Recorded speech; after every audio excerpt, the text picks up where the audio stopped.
believe that you're continually on a healing journey. So a lot of people say, I'm healed. When it comes to the mental health, I feel that it's a continuous journey. So you're always healing, not necessarily healed. I've known times when I think that I'm healed from a particular thing, then years later, I am triggered all over again. Then have to do the deep dive to understand why I was triggered and how to rectify that.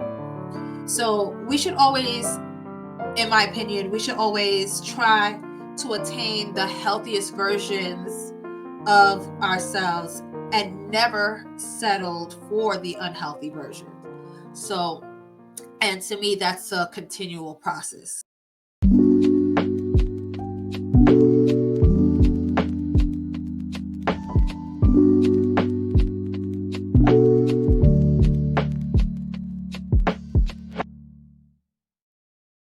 The contents on this channel are for learning, insight, and introspection. Hey, mindful people, you have made your way back to Mind Your Mind with Just Justify.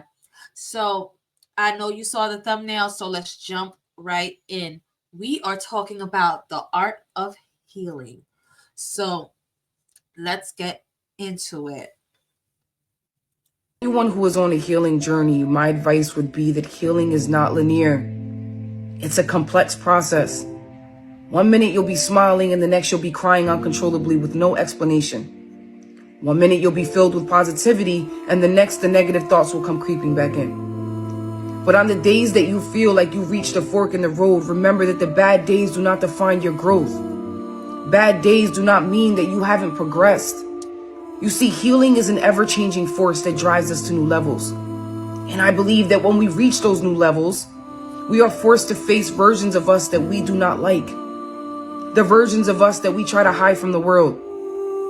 But you see, healing is not only about becoming a better version of you. It's about loving the worst parts of you. So the days that you are hit with the strong waves and you get knocked down, remember, it's some days you'll be happy and smiling, chasing the sun as your entire day goes smoothly. And then there will be those days where you feel like your surroundings are filled with darkness. Everywhere you go, you can't seem to escape it. You can't get nothing right. But even in the dark, it's important to remember that in the dark, beauty can be discovered. You just gotta dig deep. I thought those were great words to start off talking about healing. So I know a lot of times we hear people talk about their healing journey, and though to many the phrase itself may sound a little bit overrated, if you've actually sat down with yourself and realized the things that cause you trauma and the things that you get triggered by and assessed or went to therapy for assistance, to those who think it's overrated, it is, I want to tell them that it is something very real. Whether you think it's overrated or not, maybe you've been hearing it around, especially in social media and all that other stuff. Maybe you've been overheard it, probably, because a lot of these words, these terms, especially when it comes to mental health, have been overused. But I will gauge to please consider those who are actually using it in the right way, talking about it in the right way, and actually trying to be better people in healthier states, because healing, whether the healing journey is a real thing for a lot of people. So there's a lot of people who are out there talking about healing, but do not do the actual work that aid in true healing. So I hear people who even talk about being healed, but I'm not quite sure if I believe that it's fully attainable. I believe that you're continually on a healing journey. So a lot of people say, I'm healed, I'm healed, you know, when it comes to the mental health, I feel that it's a continuous journey. So you're always healing, not necessarily healed. I've known times when I think that I'm healed from a particular thing, then years later, I am triggered all over again.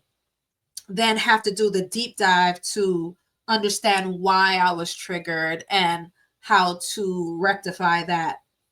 So we should always, in my opinion, we should always try to attain the healthiest versions of ourselves and never settled for the unhealthy version. So, and to me, that's a continual process. So let's look at this video, this next video. This is like, I thought I got over it. It's been a year and something triggered me and now I'm in my car crying.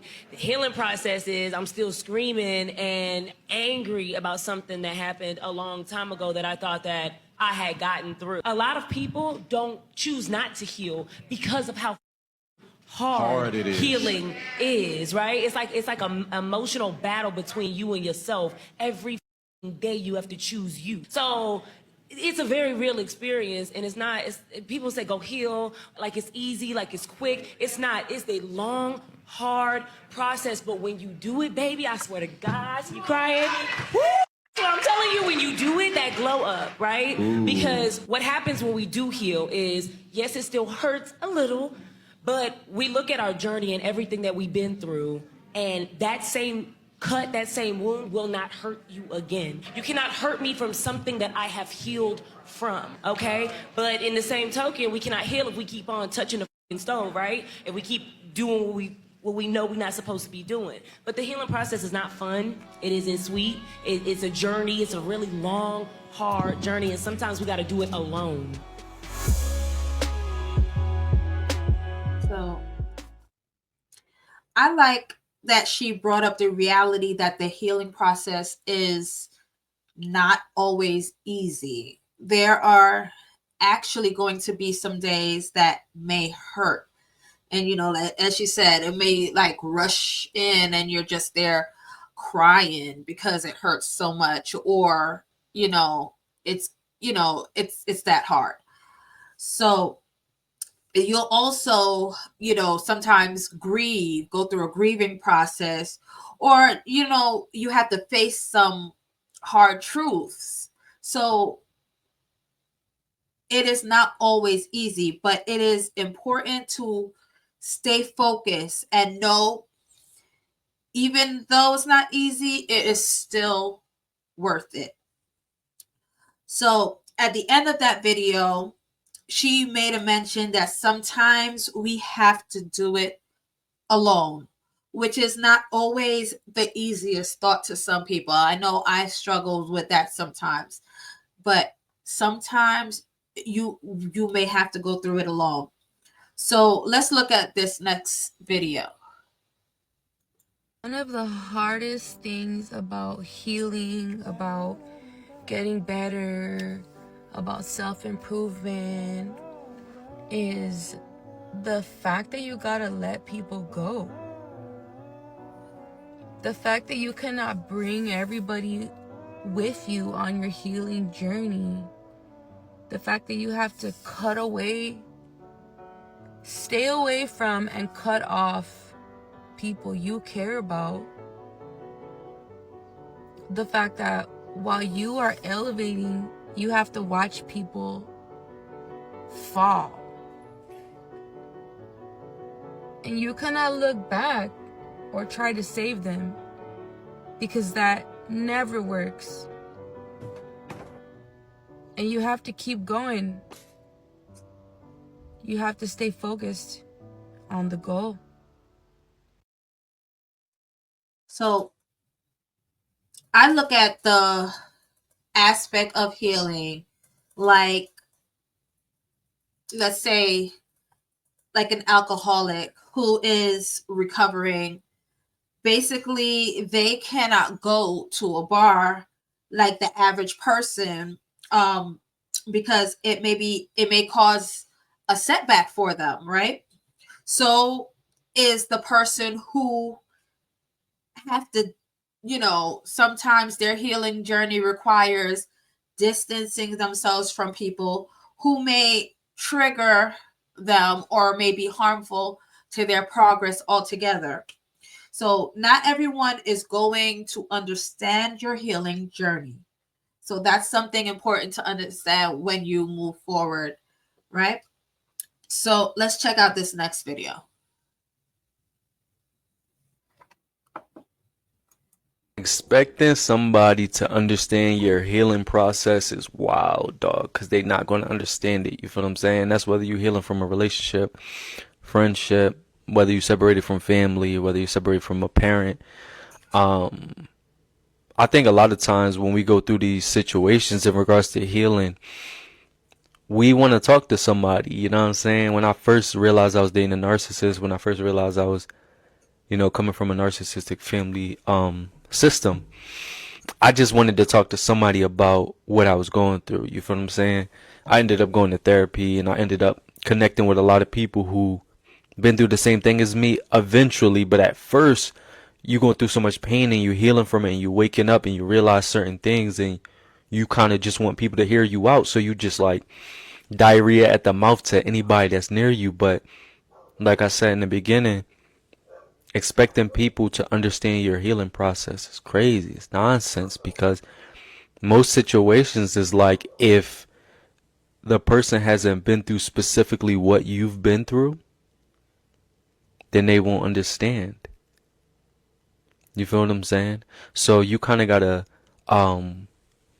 decipher between the people who understand you and are able to spread love to you, or able to reciprocate that energy, versus people who, one, downplaying what you're saying as if they, not validating what you're saying, even though you know your truth. You got some people who going to pretend like they know what you're talking about, but they're probably weird and sadistic, and they want to make you hurt even more. It's so many different layers to these type of individuals in regards to healing. And when you at a very vulnerable place, it's hard to make that judgment, because like I said, you're at a very vulnerable place. But if you ever in that space again where you're healing from something, just know you got to be very selective with who you are connected with, because like I said in the beginning, expecting somebody to understand your healing process is nonsense. So, I really resonated with him when he said, like, you kind of get diarrhea of the mouth, because when you really think about it, especially if you came from a highly narcissistic relationship or family or whatever, I'm sure you've gone through being invalidated or being gaslit. So sometimes you kind of even question the reality of certain situations, or you doubt yourself because you've been caused to doubt for so long. So I understand that. So sometimes you're like kind of trying to connect with reality, try to connect, like to gauge how other people may think about it or whatever. But then that can also be detrimental, because I really loved when he said you have to be selective with who you let in on your healing journey. Because here's a little something personal for me. When I was in a toxic relationship and finally decided to share it, when things were going horribly, and I finally decided to bring people in to share what I was going to, extend what I was going to and going through. And I shared at that time with only two people, two individuals. So one person was my longtime friend, and the other one was my cousin. And my longtime friend empathized with me, encouraged me, and lifted me up, right? And she gave sound advice and support. While on the other hand, now, my cousin gave suggestions, for example, of like, ruining clothes, putting it outside, whatever the situation is, and more.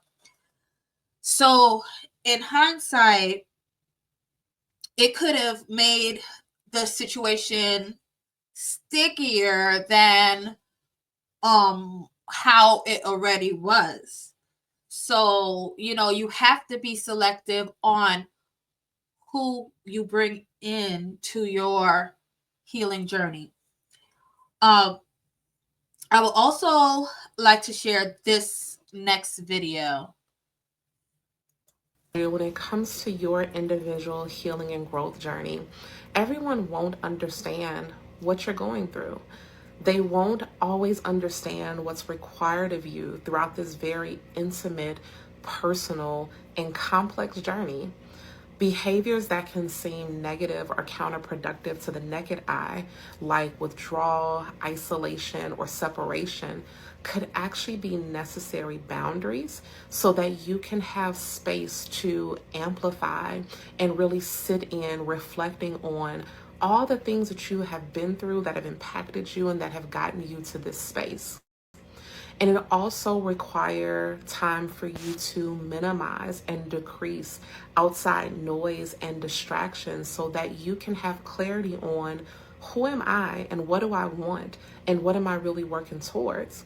And so that intersection of finding those two places and understanding what do I really want for myself and what is that going to require of me won't always be clear and understandable to other people. But what we can do and how we can communicate to those that we love and that we feel safe on this journey with is that I just need you to be there. And when I'm able to verbalize what I might need, I'll let you know. But throughout that space, just know that I'm doing something very hard, but it's also very rewarding. And I just need you to be patient with me.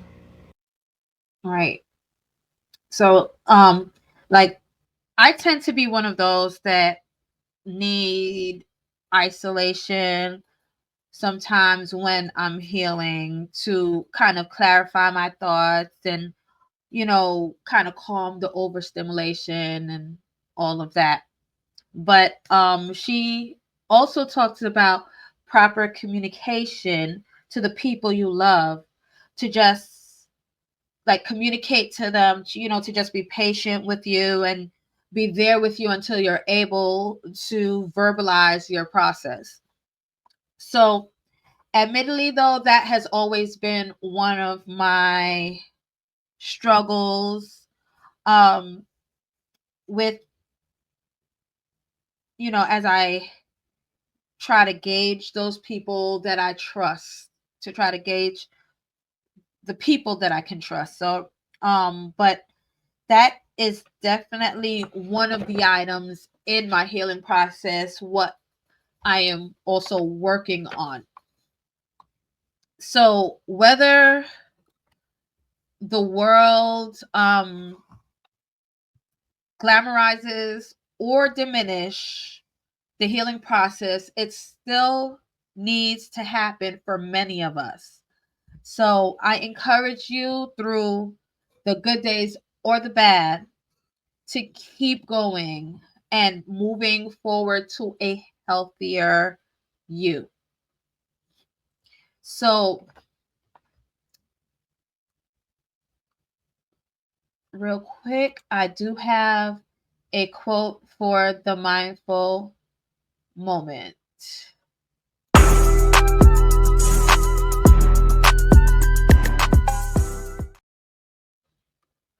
Okay, so it's actually a quote that I want to share with you. And it says, Healing is an art. It takes time, it takes practice, it takes love. And that's from Maza Dota. I hope I'm pronouncing that name properly. But healing is an art. It takes time, it takes practice, it takes love. So please make sure that you are taking your time and you are loving yourself, because sometimes I know in the healing process we tend to put ourselves on the back burner, some of us. So just keep that in mind as we continue. All right. So don't forget, control your mind before it controls you. All right. Let's stay mindful. Until next time, peace.